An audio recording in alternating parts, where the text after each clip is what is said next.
So we're going to start a discussion of the roots of the Cold War. How did two countries that were allies with each other during World War II come to be at the point of blowing each other away in a nuclear holocaust not even 10 years later? The Cold War is almost a 40-year standoff between the United States and the Soviet Union, and it's called a Cold War because it never turned hot. We never actually fired at each other, but countries that we were allied with did fight each other. We had a war of words. We had a war of competition in space and science and technology and with our economies, but it never turned into direct fighting between our two nations. So, because it's such a long period, I'm going to do my best to keep these videos short. But what we're going to focus on in the first part of this presentation is the roots of it. How did this thing start? So there's 6 topics that I want to go through to kind of talk about the roots of the Cold War. And I'll try and keep this to about 10 minutes. So here we go. You'll definitely want to pause and read through this slide about how the Soviet Union and the United States after World War II, how their goals for rebuilding Europe were completely different. The United States wanted to see Europe be rebuilt in a democratic capitalist fashion, meaning these countries that had been suppressed and oppressed for so long would now have self-determination, get to choose for themselves what the future would be for their country.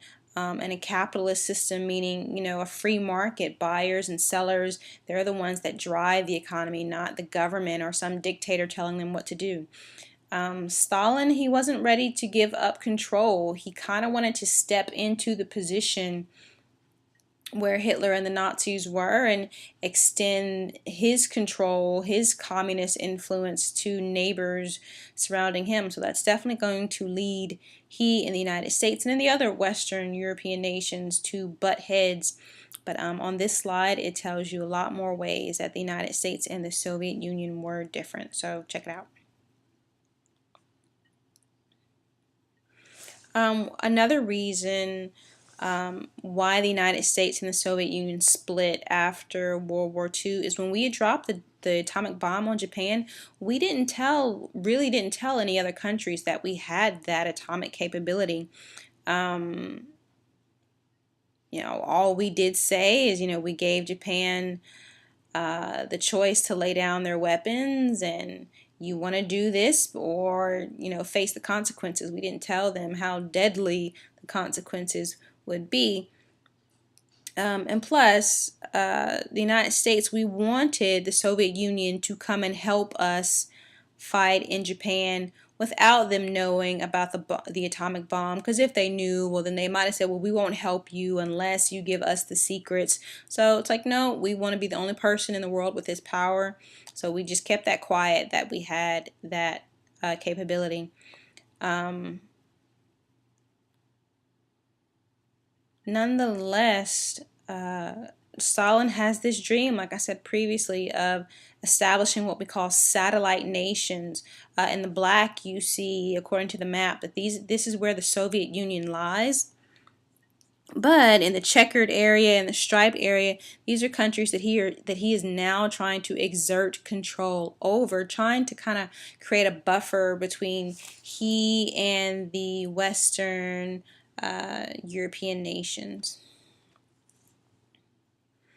So both of these countries are fighting to rebuild Europe, and on one hand, Russia fears the United States getting too grown and too powerful and them being powerless to do anything about it, and we fear the exact same thing from Russia, Russia's influence spreading throughout Europe. So Winston Churchill, Prime Minister, he's noticing this split between Eastern Europe with the Soviet influence and the Western nations that are trying to rebuild free and democratic. And this is a very famous quote from him, talking about how Europe is being split as if an iron curtain has fallen. And here's a cartoon representing that iron curtain. Here's some other cartoons, political cartoons representing the fall of the Iron Curtain. You see represented here the United Nations, France, Great Britain, the United States have tried to lift it, tried to get through to Stalin, but there's no hope, so they asked the United Nations to step in. Here's a good review question. Check it out. So the United States, seeing that Stalin is bent on trying to exert his influence, we come up with an idea called containment. And containment basically says that we're not going to try and stop communism where it already is. What we want to do is stop it from spreading any further. So this is Truman's whole the whole sum of Truman's foreign policy: stop the spread of communism. So let's look at his doctrine. In the first test of that doctrine, do all you can to try and stop the spread of communism, is when these communist rebels threatened to try and take over Greece, and Stalin pressured Turkey, the country of Turkey. Truman said, you know, we see you guys are fighting to stay free, so we will offer you military aid. He's going back to what he saw happen with Hitler during the Munich conference in 1938. Hitler said, you know, just give me control of these few more territories, Czechoslovakia, the Sudetenland, and I promise it'll be my last territorial acquisition. Truman's not going to let that happen to him. He doesn't believe that if communists get control of Greece and Turkey that they'll be satisfied, that they'll want more. So he steps in early. And so if you click that link, it's a good speech of him talking about it. And there's another really good review question.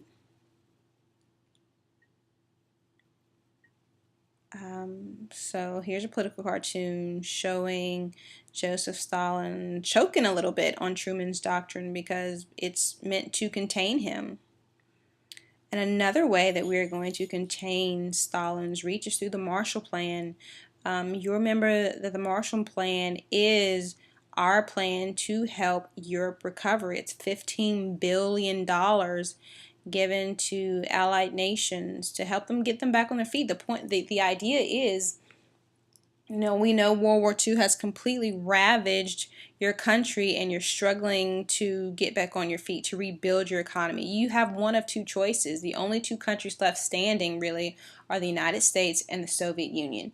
If you turn to the Soviets, you will likely become a communist nation, and that's not what we want to see happen. So the United States would rather be the first to benefit you so that you'll likely do trade with us, you'll get back on your feet, and be a free and independent nation. So $15 billion given to the Marshall Plan. So in this modified true question, you read the statement, and I've got this underlined portion here. If it's true, then you just write true, but if it's false, then you need to change this with the proper vocabulary word to make it true. Part 4, the Berlin Airlift. So in 1948, you'll remember from the previous presentation, Berlin, the capital of Germany, is divided into 4 sections.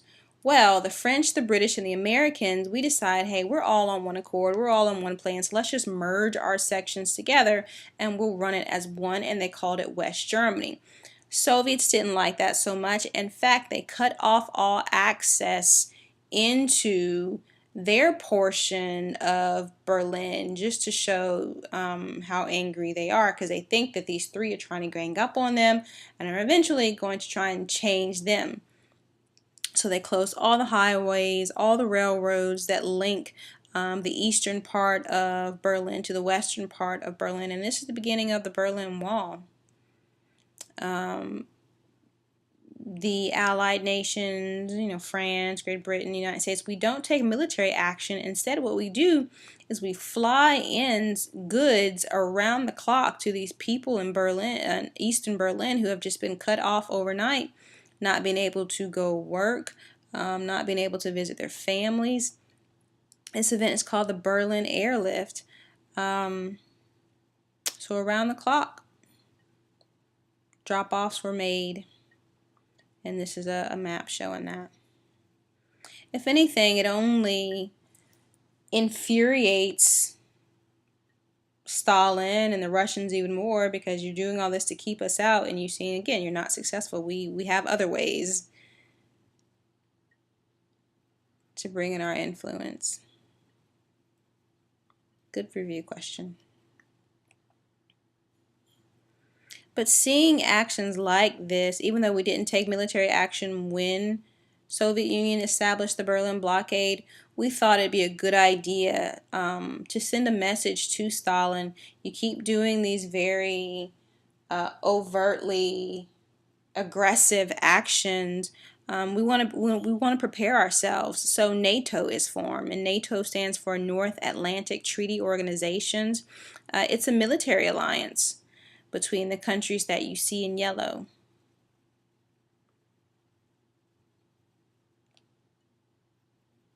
But as soon as we form NATO, good review question.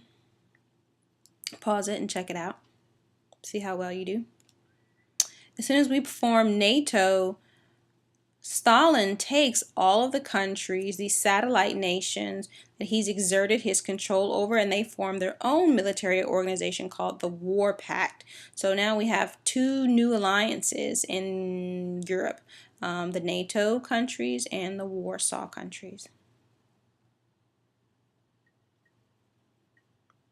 Last part. Now, while we've been doing everything we can to stop the spread of communism in Europe, the Marshall Plan, Berlin Airlift, out of nowhere, the NATO countries are completely blindsided when the largest country in Asia becomes a communist nation, completely blindsiding America, because we thought the containment policy was working. We thought we were doing all we can to keep communism from spreading, that who in their right mind would want communism. But then in China, the people choose it. You had two leaders, Mao Zedong versus Chiang Kai-shek, and Chiang Kai-shek was the nationalist leader, and he was supported by the United States, and Mao Zedong was the communist leader, but he had the people on his side. He fed them during time of famine. He provided education and jobs. And Chiang Kai-shek was a bit of a communist leader. And I'm not going to say the United States was in love with him, but he was the lesser of two evils because he wasn't the communist option. But anyway, that's the choice that the Chinese people go for. And it starts America to thinking, if China falls, then it being the most populist, we have a fear that the rest of the countries in China, in Asia, will fall to communism as well. So America also now has to worry about Europe, but also Asia. So here's a good review question for you. All right, and this begins part 2.